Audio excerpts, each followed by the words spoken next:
Professional ligasi markaziy jang. Дамы и господа, профессиональная лига Мангу. Первый официальный международный турнир и главный бой Хумарина вечера!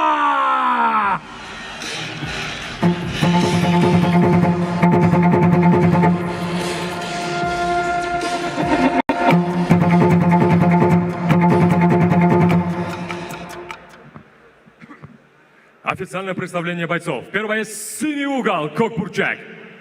Бойцу 32. Его рост 1,82 сантиметра, вес 80 килограммов ровно. Он кандидат мастера спорта по самбо, кандидат мастера спорта по ММА. Его профессиональный рекорд идеальный. 5-0. Бешта джанг, бешта галаба. Представляет бойцовский клуб Горец Кизляр, Дагестан. Магомед Хабиб Рамазанов.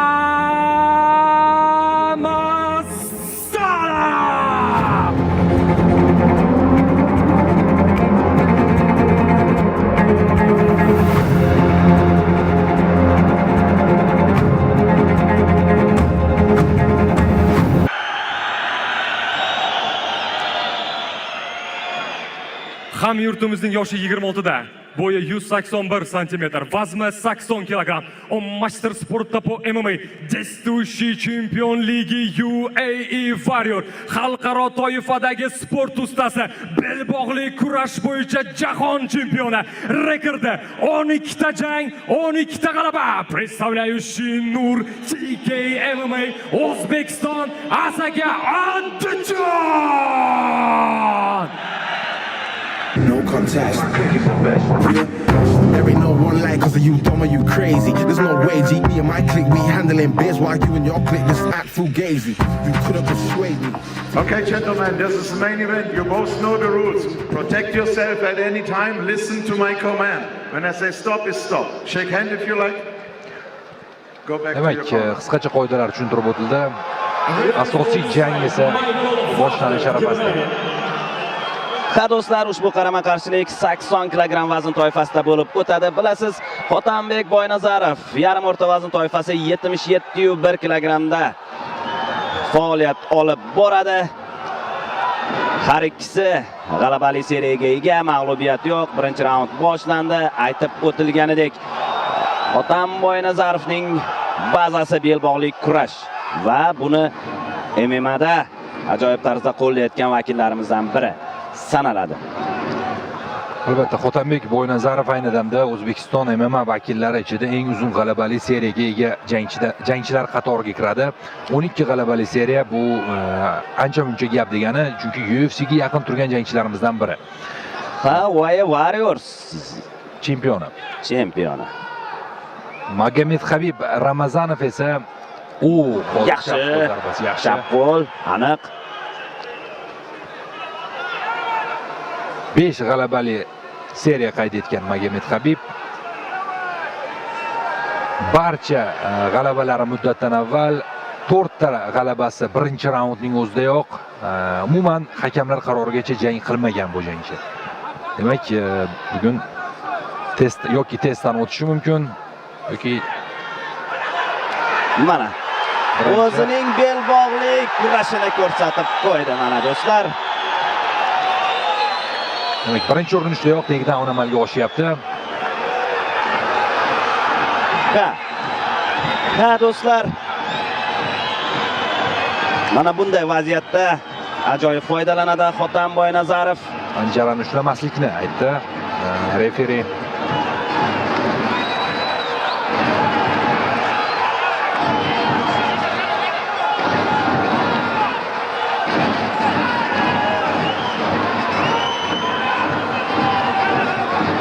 Nazoratni amalga oshirishga harakat qilyapti Hotanbek. Biroz qiyin bo'lyapti albatta. Yana bir takedownga harakat qilib ko'radi. Chiqib ketdi albatta Ramazanov. Hotanbek Boynazarov Hamza Chimayevning sparring partnyor hisoblanadi. Buni ham eslatib o'tamiz. Kerakli o'sha mashg'ulot yig'inlariga aynan Hotanbekni Hamza Chimayev taklif etadi.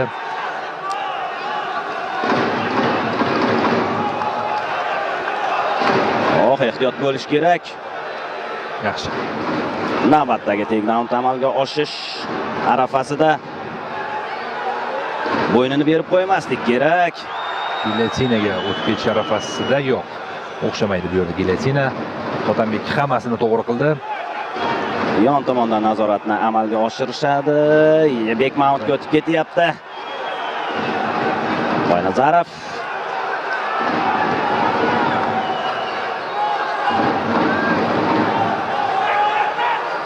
qulatyapti raqibni.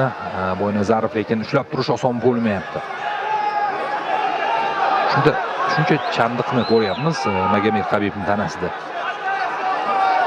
juda kuchli tizza zarbalari. O'sha Warrior chempionlik kamari uchun jangda ozarbayjonlik Tohir Abdullayev bilan ham jang xuddi shu ssenariy ostida kechgan edi do'stlar.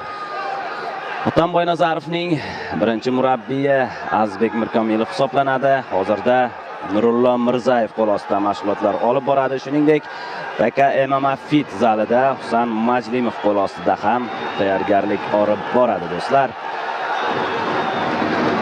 Klinch holatida tizza zarbalarini yo'llayapti Hotanbek.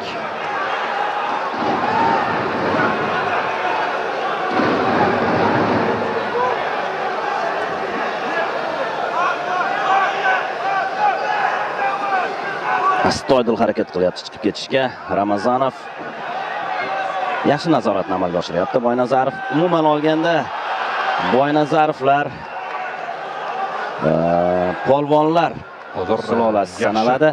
Bekmount qiyin holatga tushiryapti raqibini. Hotanbek. Zarbalar kerak, mana shunday zarbalar. Bo'g'ishning imkoni bo'lmayaptimi? Zarbalar yo'llayverish kerak.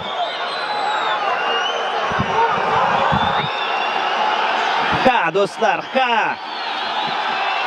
davom etmoqda ketma-ket zarbalar bilan Boynazarov so'nggi 10 soniya biroz vaqt yetmayapti-da. Referi ham o'zi aktivlik so'radi raqibdan. Bo'lmasa jangni to'xtataman dedi. Va shu tariqa birinchi raund o'z poyoniga yetyapti. Ustunlik Hotam Boynazarov tarafida. Og'ir jang bo'lyapti, Dog'istonlik jangda zarbalar ham o'tdi yetarlicha. Hotam Boynazarovni ushbu jangga tayyorgarlik ko'rish jarayonida bir qator belbog'li kurash vakillari ham yaqindan yordam berdi. Jumladan o'sha jahon chempioni Husniddin Ro'ziyev, Azam polvon, Muhammad polvon, Doniyor polvon, ular polvonlar. Asilbek Muhammadjonov, Asrorbek Anvarjonov, ba'zilar qolib ketgan bo'lsa aybga buyurmaysiz.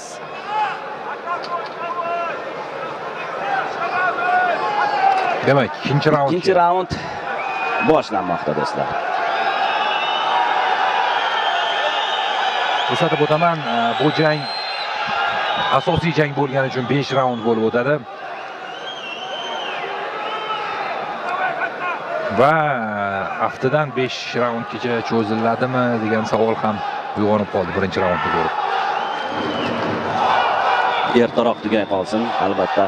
Hotanbek Boynazarov g'alabani ertaroq nishonlasin deb umid qilamiz.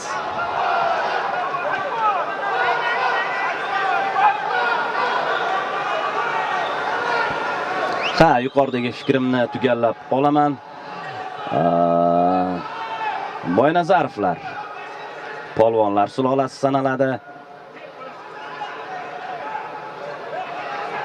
Ukasi Odilbek Boynazarov Takedown. ko'pkari, ya'ni uloqchi, otasi ham Ne'mat polvon, yanglishmasam agar. Mana shunday polvonlar sulolasidan. Va ikkinchi raundda ham jang parterga ko'chyapti. Ustunlik hamyurtimiz tarafida. Zarbalar bilan davom ettiryapti Hotanbek Boynazarov ushbu holatda.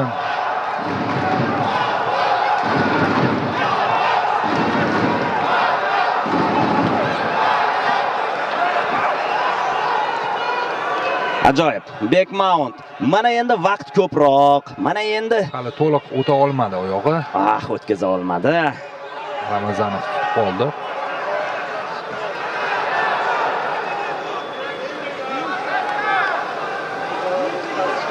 Yaxshi. Kerak mana shunday hammerfistlar. Yo'q, bermaydi. Ha.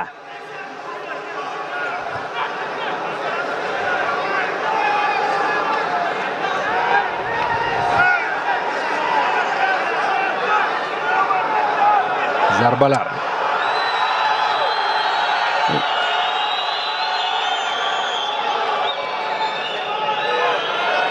Hozir pozitsiyani yaxshilashga Kimurami? Hotanbek va Kimuraga Kimuraga olmoqda va jang o'z poyoniga yetyapti do'stlar. Ajoyib g'alaba. Hotanbek Boynazarov muddatidan oldin Kimura bilan jangni o'z yakuniga yetkazyapti. Do'stlar, albatta ushbu ajoyib g'alaba bilan tabriklaymiz barchani. Eng qizig'i, raqib taslim bo'lish belgisini bermagan ekan va norozi bo'ldi referidan hozir jangni to'xtatgani uchun. Referi esa menimcha qulog'iga "Men seni sog'lig'ingni o'yladim" deb qo'ygan bo'lsa ajab emas. Ka do'stlar, mana takroriy lavha. Kuzatamiz. Qani? Mana Kimuraga o'tib ketayotgan bir palla. Kimura mana baqirgan ekan. Baqirgan, lekin mana norozilik bildirgan, hozir ko'rasiz. Taslim bo'lmagani uchun, aynan taslim bo'lish belgisini bermagani uchun